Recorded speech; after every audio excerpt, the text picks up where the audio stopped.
quando a gente olha as competências de um gestor público ou de um gestor em geral e tenta observar as competências hoje necessárias para exercer essa função, a gente vai achar ali negociação, gestão de conflitos, normalmente entre as três questões ou as três competências mais críticas.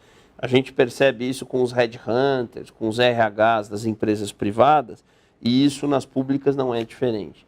E o motivo disso, a gente já falou, é porque a gente hoje está cercado, eu diria que 360 graus, por situações de potencial conflito, com os pares, com os chefes, com a equipe, com questões externas. Isso para não falar na esfera pessoal, né? Quer dizer, a gente vive com os filhos, com marido, mulher, com a família, também esse exercício da negociação. Então, acho fundamental que a gente entenda que no nosso papel de gestão, a negociação ela é uma competência essencial.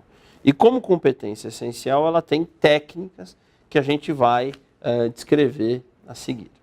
Bom, entrando um pouquinho nas dicas e nas técnicas, acho que a primeira recomendação que a gente faz é estudem mais a negociação. A negociação ela não faz mal, não tem efeito colateral e ela só nos habilita mais a lidar com o conflito, com o impasse e com os problemas. Estudando negociação, a gente melhora inclusive a nossa qualidade de vida. Já que, por exemplo, uma briga, uma discussão pessoal é justamente o resultado de um conflito mal resolvido ou não resolvido. Então, essa é a primeira dica. Segunda questão que eu gosto sempre de mencionar como uma dica de negociação é a gente aprender a separar mais as pessoas do problema.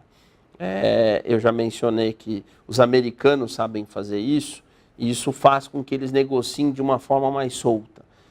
Porque quando eu estou falando do problema, o que é o problema? É um prazo, é um projeto, é uma obra. Isso é um problema. Eu posso bater, entre aspas, no prazo, na obra e no projeto. O que eu não posso é bater nas pessoas. Então, separando as pessoas do problema, eu consigo ser firme com o problema, duro com o problema, amável e respeitoso com as pessoas. Então, acho que isso também é uma dica bastante interessante. Terceira dica que eu gosto sempre de trazer é da gente se preparar mais para situações críticas de negociação. A gente tem no Brasil também uma certa cultura de improvisar as coisas e talvez de não se preparar tanto para uma determinada situação. Isso é um perigo porque a negociação, principalmente aquelas mais complexas, aquelas onde eu posso perder coisas importantes, a gente deveria se organizar, a gente deveria se planejar mais para elas. Uma brincadeira que eu gosto de fazer é que a negociação ela é mais parecida com o teatro do que com o cinema. Por quê? No cinema, a gente está gravando e fica ruim, corta. E faz de novo. No teatro não é assim. No teatro eu preciso ensaiar e improvisar, porque é ao vivo. A negociação é ao vivo. Eu não posso começar uma negociação e falar, vamos começar de novo. Isso não existe. Então, o que isso exige do negociador?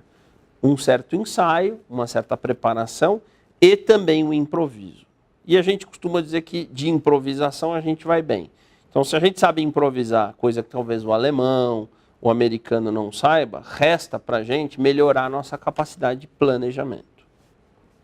Bom, uma outra dica que costuma ser bastante útil para o gestor na negociação é a gente entender o papel do rapport. O que é o rapport, né? Ou a empatia? É a gente entender que antes de começar a resolver um problema ou entrar numa determinada situação, é importante que a gente esteja alinhado com o outro lado ou com mais pessoas do outro lado. E o rapport, normalmente, a gente consegue quebrando o gelo. Então, aquelas conversas, entre aspas, né, de amenidades, que a gente costuma falar do futebol, da chuva, do trânsito, elas têm um papel estratégico na negociação, que é justamente estabelecer entre as partes aquilo que a gente chama de rapport ou de sintonia, para que aí sim, um pouco mais alinhados, a gente possa entrar no desenvolvimento do problema. Outra dica que eu costumo dizer que faz muita diferença na negociação é a gente entender que se negocia com argumentos e se negocia com concessões. Vamos explicar um pouco a diferença das duas coisas. Argumentos é um conjunto de fatos que vão tentar fazer com que você mude de ideia, né? Vão tentar fazer com que você se convença dos meus pontos de vista. Concessões são justamente aqueles pontos que eu estou disposto a ceder para a negociação. Então, imaginando uma situação onde eu preciso chegar a um acordo, eu vou conseguir construir esse acordo com concessões e com argumentos. E aí tem um perigo, que é quando a gente abusa dos argumentos e não tem muitas concessões, a gente corre o risco de entrar tecnicamente numa discussão. Porque são os meus argumentos contra os seus argumentos contra os seus argumentos, e aí vira uma discussão. E uma discussão não gera um acordo. O outro extremo, quando a gente só negocia com concessões, então eu te peço 10, você fala 5. Aí eu falo 9, você fala 6. Quer dizer, a ausência de argumentos torna muitas vezes uma negociação mais um leilão do que uma negociação. Então, nem o leilão, nem a discussão, a negociação. Ou seja, eu deveria negociar usando de uma forma equilibrada algumas concessões e muitos argumentos.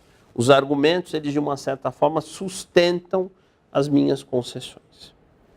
Eu diria que, para a gente poder fechar e encerrar essa nossa conversa sobre gestão de conflitos e negociação, a gente pode fazer algumas considerações. A primeira delas é a gente entender que negociação é um hábito, é um comportamento. Portanto, tem um desafio para todos vocês.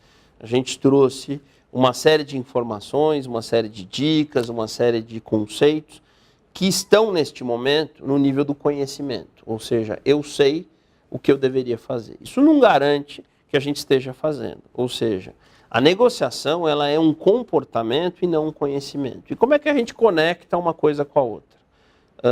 Tendo um pouco mais de consciência daquilo que eu faço. Então, para a gente citar um exemplo, nós mencionamos que eu deveria me planejar mais para uma situação de negociação. Se eu continuo não me planejando, eu sei que eu deveria fazer, mas não estou fazendo. E eu deveria olhar mais as consequências de não fazer isso. É mais ou menos como a gente entender que tem que fazer dieta, mas não faz. Que a gente tem que fazer exercício, mas não faz. Ou seja, o desafio da negociação está no hábito, né? E a melhor maneira de se mudar um hábito é ter consciência de que ele, de uma forma diferente, muda o resultado das coisas.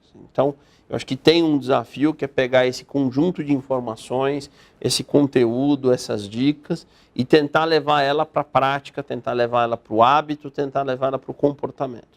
E aí sim a gente muda o jeito de fazer. E mudando o jeito de fazer, a gente muda os resultados. Mudando os resultados, todos ganham, inclusive a gente.